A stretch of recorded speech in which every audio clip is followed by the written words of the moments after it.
Nagta. Binidyo mo? Nagkuha ng balanghoy. Hi guys! Ngayon po, luto ng ating balanghoy.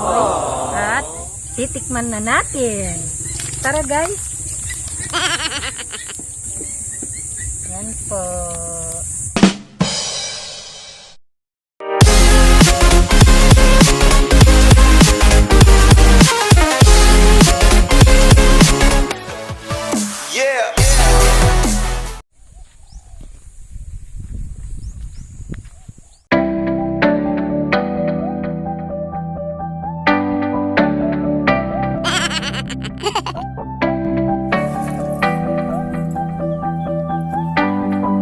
Assalamualaikum mga kababayan. Ayan, dito tayo sa daan kung saan papunta ng Lake Danau. Ayan. So samahan nyo ako guys. Pagpunta doon na tayo ay kukuha ng kamuting kahoy o tinatawag sa mga Bisaya na balanghoy. So tara guys. Ayan, makikita nyo yung balanghoy. Yung kamuting kahoy yan ay tanim ng aking tiyahin, kapatid ni Father. So ngayon ang mga masisipag na tao, sila yung may mga maani pa sa panahon ng krisis. Meron silang tanim na yan, banana. Meron ditong tinatawag nilang kulo or breadfruit. So ito yung payag nila. Buntag na yung mga bata. Okay, sa kanin mga bata ayo, hay man si Mama Diling, ha? Hay man sa ilang bay karon sa niya hawa. Bless ka, sige dali, bless. God bless you. Hay man imong lula. Papasyal ko kayo sa Lake Danau. Ito yung daanan niya. Yan. Actually, itong Camotes Island ay mabato talaga. So, itong nakikita nyo guys, ito ay tubli. Yung pampatay ng isda. Maano kasi, meron kasi cyanide yan. Kaya, nakakamatay. So, dito na tayo sa lake. Ayan, no? Ito ang Lake Danau. Ayan. Yan, no?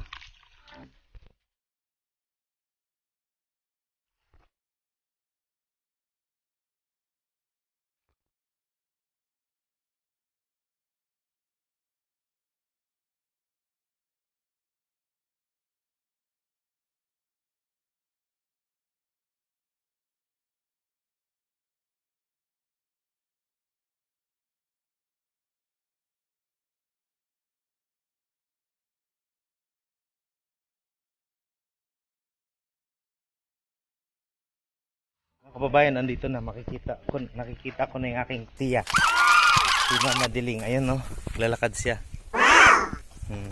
Oh, naghanag ka ng hinagiban, no? Tulo ka buok. Kana, oh, nara ang kuan, balanghoy.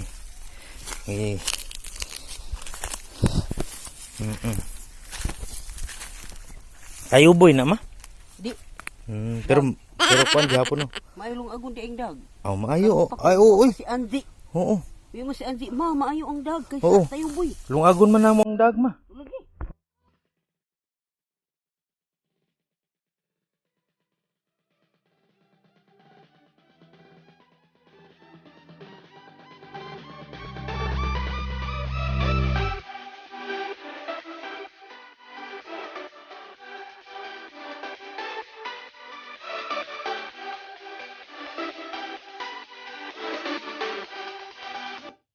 Ayan, kumukuha siya ngayon ng siling labuyo. Kasi bihira lang naman pumunta rito. Sarap yan. Sobrang anghang. Ay! Yay! Grabe ka. Ay, sobra na yan. Naanghangan ka na na. Yay!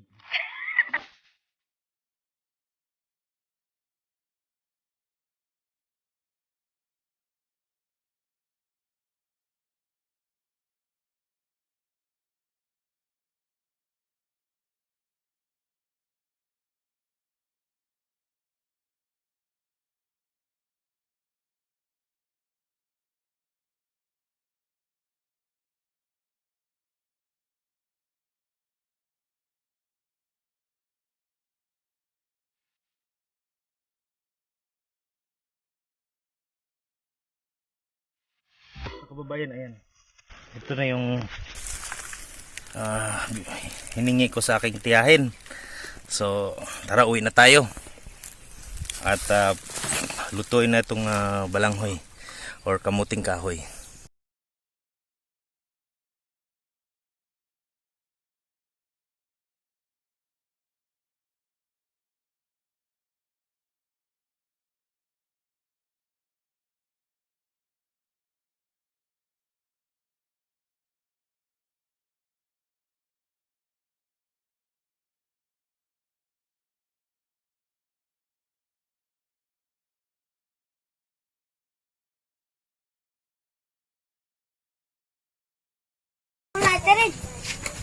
Ate Rich, Sarap ang gulay. Ano? sakto na na Ate Rich.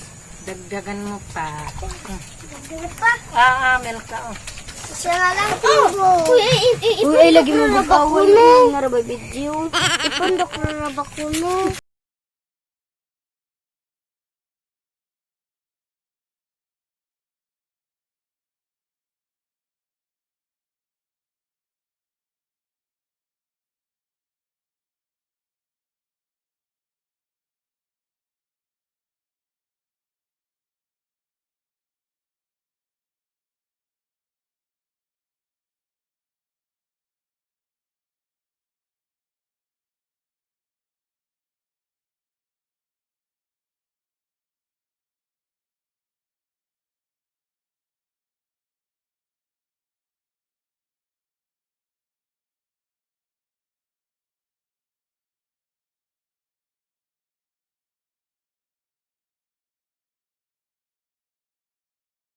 Niluto nating balanghoy o kamuting kahoy.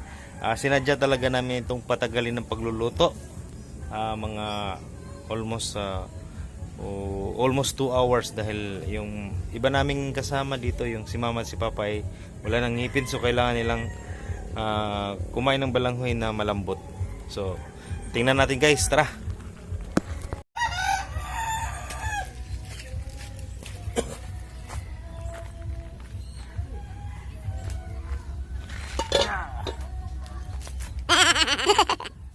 Ayan guys, oh. Balanghoy. Sinain.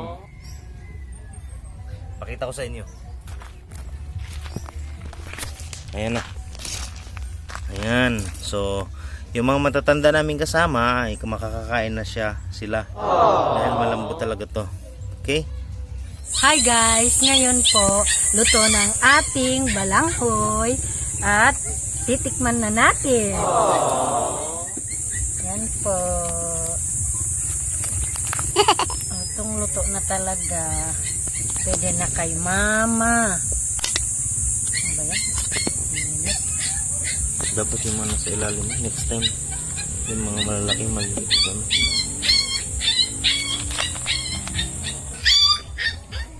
Ayan po. Yan na. Yummy.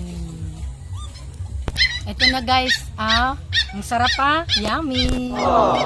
Yan. Tikman na natin guys. Ayan, so titikman na namin mga Ayan. kababayan ang aming sinaing na balanghoy. Ayan. Pero Bismillah. ako gusto ko yung may asukal siya. Oh, gusto ko plain lang. Na, nandyan ata yung binata. Narinig ko ang boses. Sige na. Kain na ito. Tikim na. Yan po, bismillah. Mami.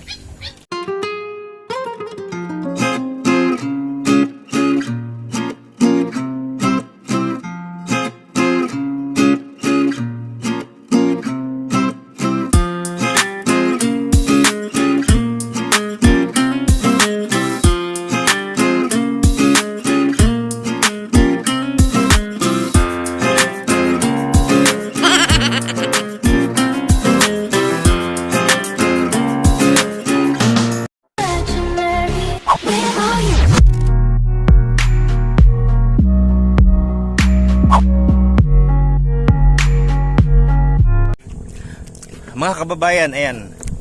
Papakita ko sa inyo kung paano yung pagkain nitong ayan, sea or chain. Ayan. Dito yung pag-itim, suwaki ito, suwaki. Tuyom. Ngayon, papakita ko sa inyo ha. Okay, ayan, kuha ka. Kung gusto mo yung malaki-laki, ayan, kunin mo yung malaki. Pero, ito mga kababayan, pag kukuha kayo nito sa dagat, may teknik ito. Kailangan na bilog ang buwan o maliwanag ang buwan. Mas maganda talaga yung bilog, kabilugan kasi maraming laman. So, ganito lang yan, no? Oh. Yan, ganyan lang. Ngayon, push mo lang siya pa ilalim. Ngayon, ganyan mo siya, oh.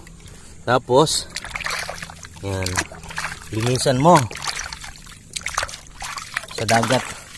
Mas masarap kumain dito pag nasa dagat kasi malasa siya, maalat-alat. Okay. Pag yung ano, yung itim-itim na yan, ito. Yan. Kunti lang yan, hindi naman yan masyadong ano, mapait. Pero mas maganda tanggalin mo. Pero ito kinakain yan. Kinakain. So, gaganon mo lang siya. Yan. Ganyan mo lang. Tapos, yan, ready to eat na to mga kababayan. So, bismillah.